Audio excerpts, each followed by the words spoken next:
Well, hi, and thanks for joining me here in my shop. I'm going to be working on this Philips stereo console once again, and this thing has been driving me somewhat crazy with pops and clicks and stuff like that. Let's power it up here. We're all set. Speakers plugged in, antenna connected, volume down. There we go.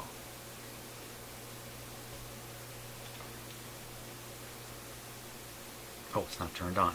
That's the one thing I forgot. Here we go.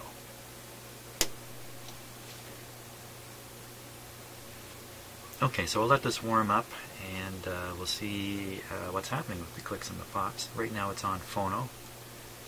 Another phono, that's AM. It should be on AM. The antenna is connected to the AM terminals.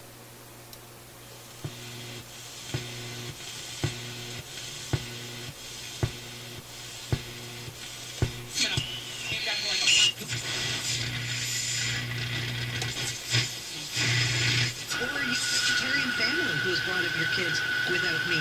416-876.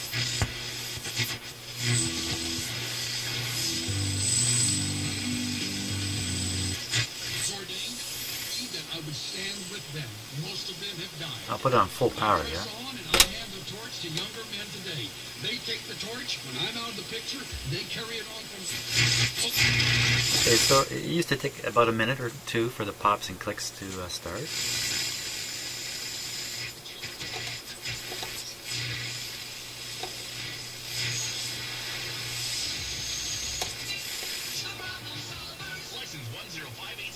Problem solvers. Now let's go to FM.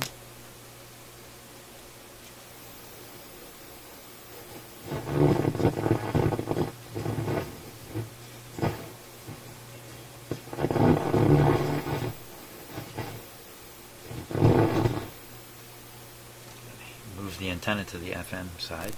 Any clicks or pops yet?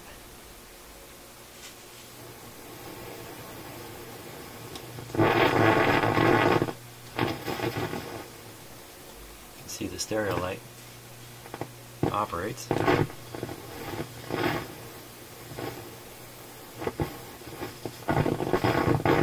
Sure doesn't sound right, does it? But where's the clicking and the popping? Well, there is no clicking and popping anymore. So I know you're all just dying to know what the heck happened here, and it's a little bit anticlimactic. I replaced the two output tubes. A couple of new ones, or at least ones that didn't have the kind of mileage that the original ones did, and that was the end of it.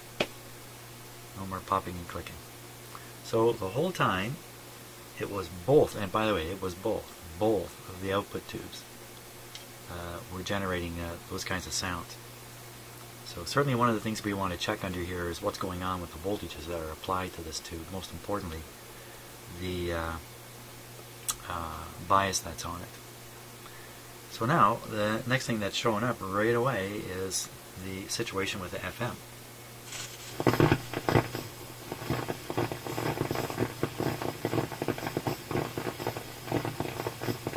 There's nothing like that going on with the AM side. So, first thing I would think of is a bad tube. This tube was swapped. This is the FM tube back here. No difference. I have a couple with me here, but it makes no difference. So perhaps the voltages on that tube, quick check indicated they're okay, but a closer check might indicate something else. So that's kind of where I'm at with it now. So that's all it was. Two output tubes causing all that crashing and popping. Okay. Well, I'm going to study on the schematic a little bit, and then kind of develop a hypothesis about the where there might be trouble in the output tube, or the FM tube, and we'll go from there, and hopefully we'll have this guy cleaned up, working good, alignment working great. Should be interesting. This is a real stereo set too, and I've never attempted any kind of alignment on a stereo set. And the stereo stuff's up here, and it all looks like there's nothing to adjust. So if there's trouble, it's going to be the tube or maybe some components, but we'll see. Maybe there's no trouble. Maybe once I get things aligned in the detector area of the FM, it'll clean right up. So we just have to work our way through these things.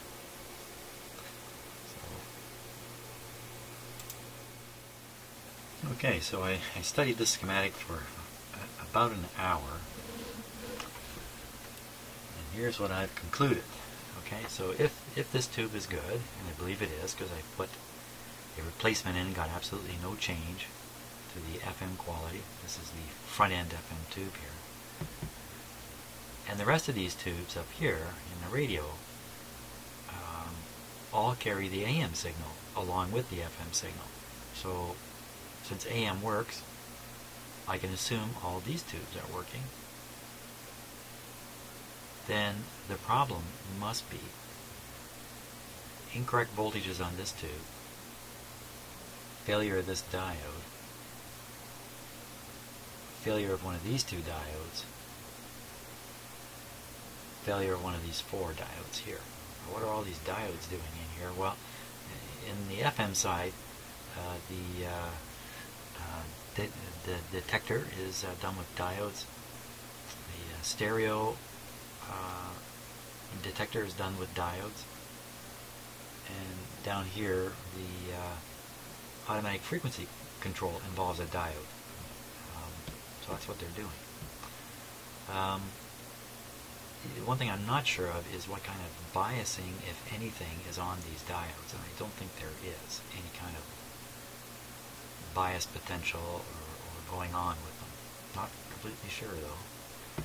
So I think what I'm going to do is I'm going to check the voltages on this tube. First, a simpler test is just check these diodes.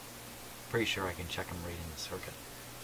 And see if anything funny shows up, especially because there's a lot of pairs there. You kind of expect what's true for one should be true for the other in terms of taking readings. I had to wear my magnifier to read that schematic. Okay, so we'll put this on the diode check.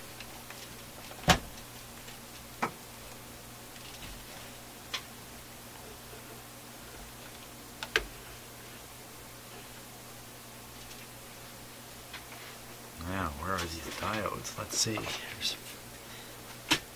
Here's 4 diodes right up here.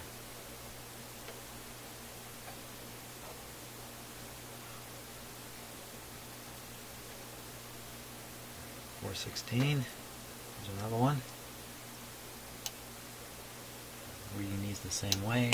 Whoops. Same direction, I mean. Okay, for a little under 400.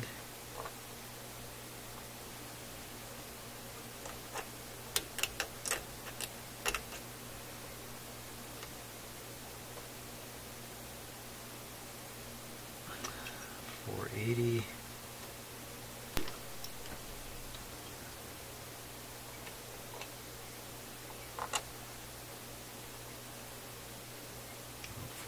Now I'll read them all with the leads the other way around.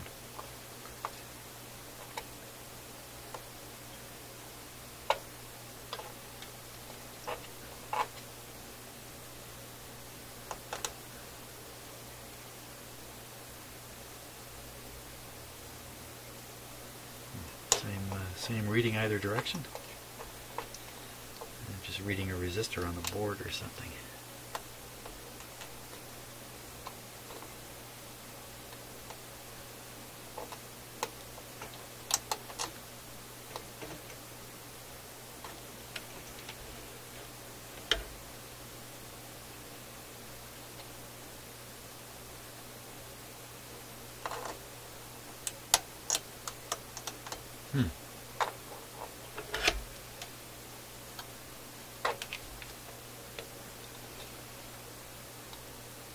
Trouble with this one.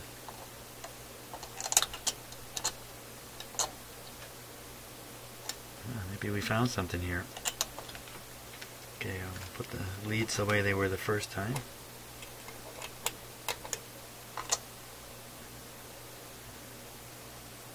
So 400 in one direction. The other direction open.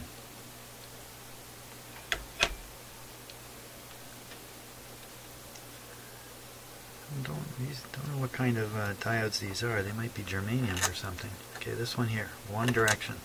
Whoops. It's just hard to make contact here. One direction, 480. The other direction.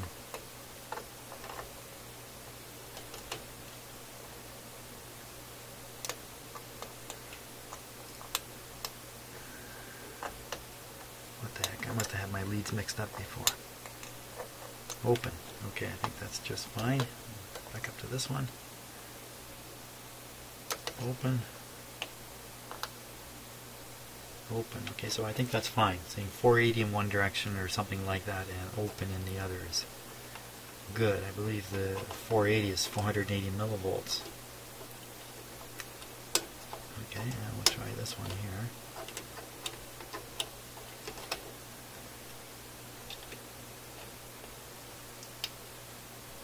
Open.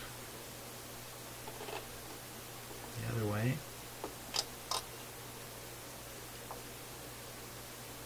400. Okay, there's another one right here.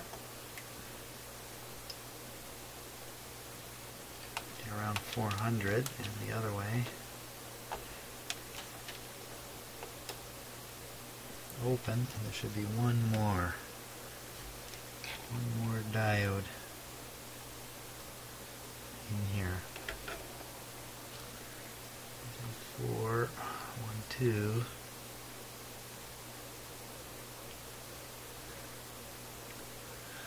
Well, I don't see the last diode.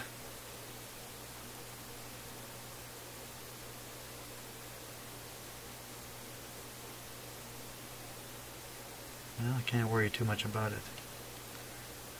That's the AFC diode.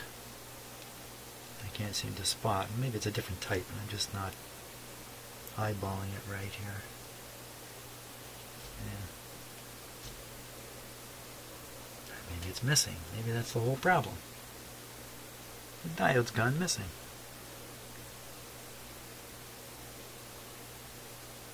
Yeah, I'm not spotting it, so I won't worry too much about it right now. Okay, so the diode thing didn't help much, so I'm left with checking the voltages on the FM tube here, which is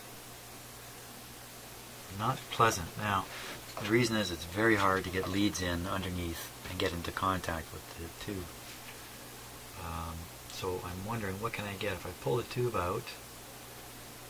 This is a dual triode, so I should be able to read the two plate voltages.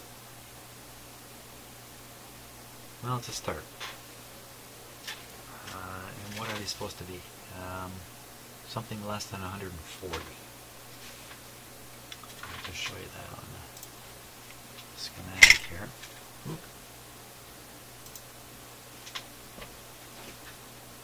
Okay, so this tube, dual triode, two plates, both fed from 140 volts here, but different resistors and whatnot. The cathodes are handled differently. This one's grounded, and this one's got a cathode resistor. So I can pull the tube and check these two voltages.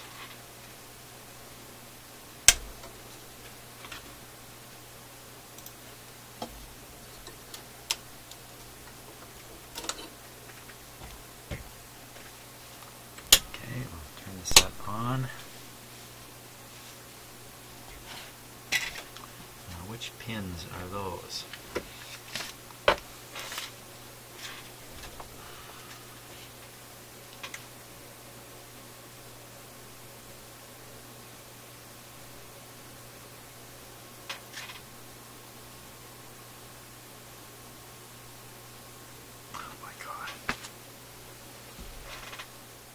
Okay, it's pins 1 and 8. Put the set on full voltage here. Set this to 1000 volt scale.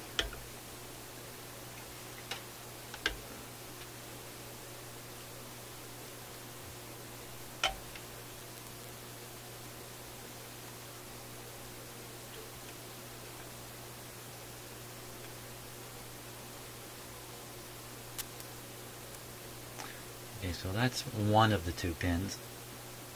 I'll be confused about what number it is. 240, 250, and the other,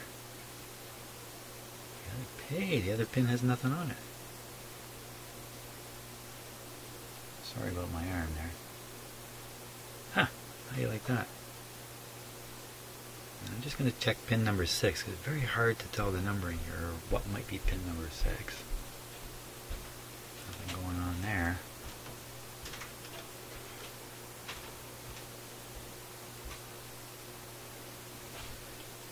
So it looks like 1 has the voltage. 8 doesn't have its voltage. Now if that's really true, that would certainly explain the way the radio sounded. So why would that not have its voltage? Which one's pin number 8? 8. There. Let's put it there.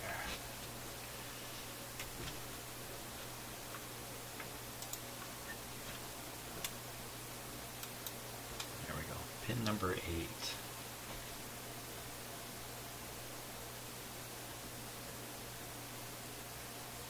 Pin number 8 doesn't have the cathode resistor. Cathode is grounded. It has a coil here. Resistor there. So if I'm getting voltage on pin number 1, that means the supply is making it in. So the difference has to be this resistor or that coil.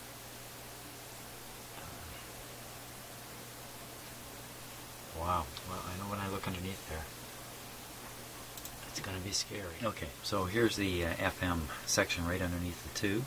Lots of resistors and capacitors, coils, all kinds of stuff all in there, and I don't want to move or disturb anything. Somewhere way down in the bottom of this is the tube socket. Right, so let's take a little closer look here at it.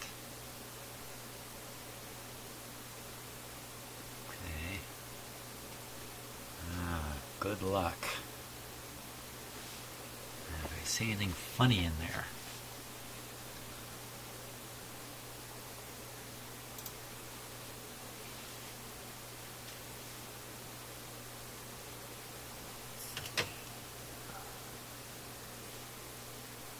Just looking every part over.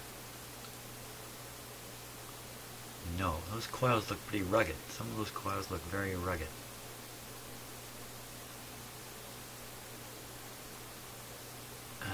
Okay, so the value of the resistor in question is 1 megohm. No. Oh my gosh, what does that say?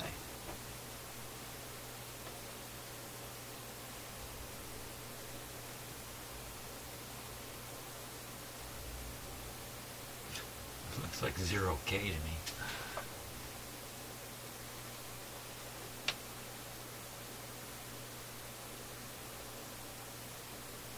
Okay, this says okay. Come on, it can't say okay. Holy smokes. What's going on here? What's happening? It's not okay if it says okay. 10K. That's what it says. Okay. I'm the one who says okay around here. So yeah, spotted 10K resistor in there. Brown, black, orange, or is that red? Brown, black, red. That's 1,000. Okay, let me get my pointer going here. That one there. So I think that's 1,000.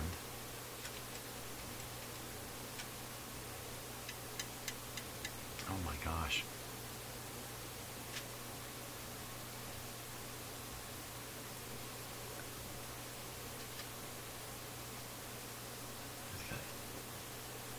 Now I can see it better in the camera than you can with my eyes. That's a yellow, so that's looks like purple, red, yellow. Purple, red, yellow. It certainly doesn't come close to 10K. There's one back here.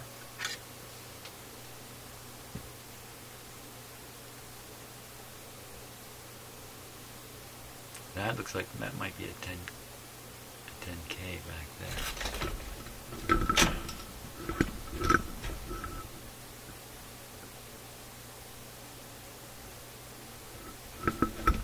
That looks like a million. Brown, black, green, I think that one is.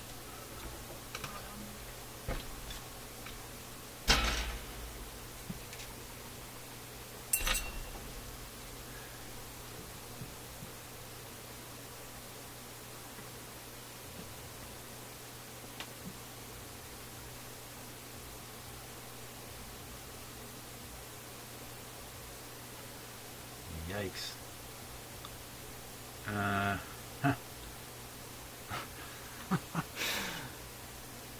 Come on. It's got to be in there somewhere. I have to trace it back from something. What do I trace it back from? Coil? I don't know which coil that is. Pin number 8 on the tube. Sure. Somewhere in there. Somewhere in there is pin number 8.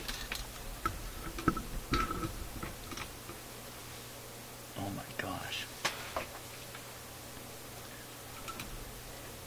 Certainly doing a lot of moaning and groaning. There's another resistor up there.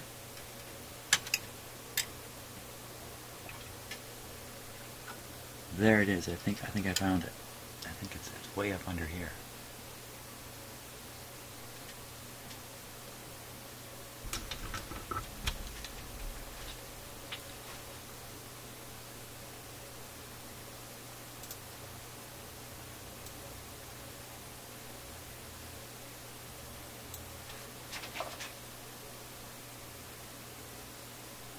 There we are. It doesn't look burned open to me. Brown, black, orange. That's it for sure. Right. I can get in there. Right there. That's the one I gotta test. I gotta test that.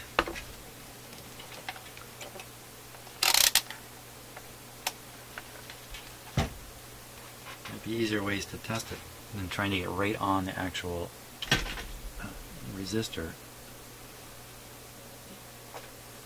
But my first attempt is going to be right on the resistor. So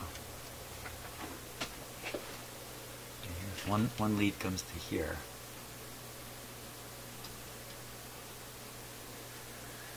And the other lead, I think it's this right here. 10.5. 10K, 10,500. Okay, so that's not the problem. So then the problem, if there is a problem, if I haven't made another mistake, it's got to be a coil that one end of that resistor attaches to. Oh, so here's the coil right here. Okay, so the other end of the coil carries on to pin number 8. So I'm going to have to get at pin number 8 down there.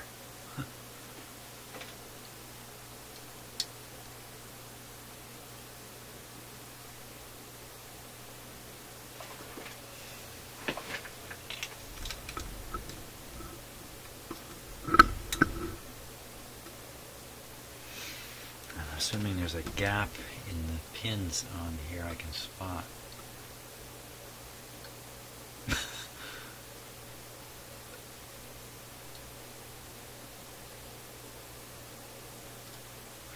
I'm kind of looking at, oh, there it is. There's the gap.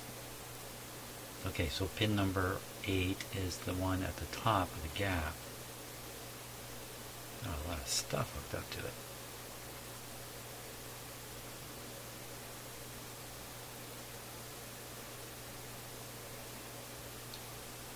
Looks like it goes right to ground. What? Wait a minute. Wait a minute, wait a minute, wait a minute.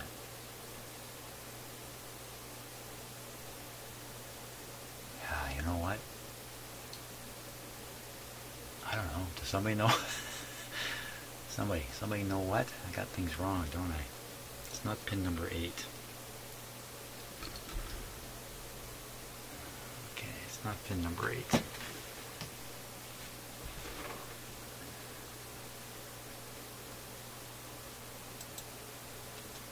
Pin number 8.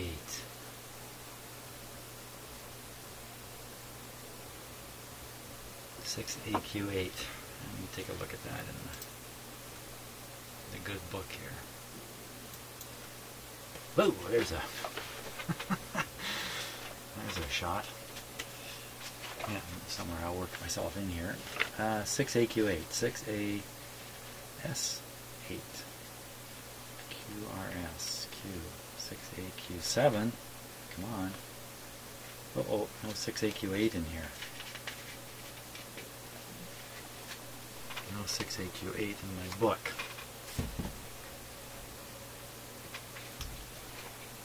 Okay, I gotta sort this out.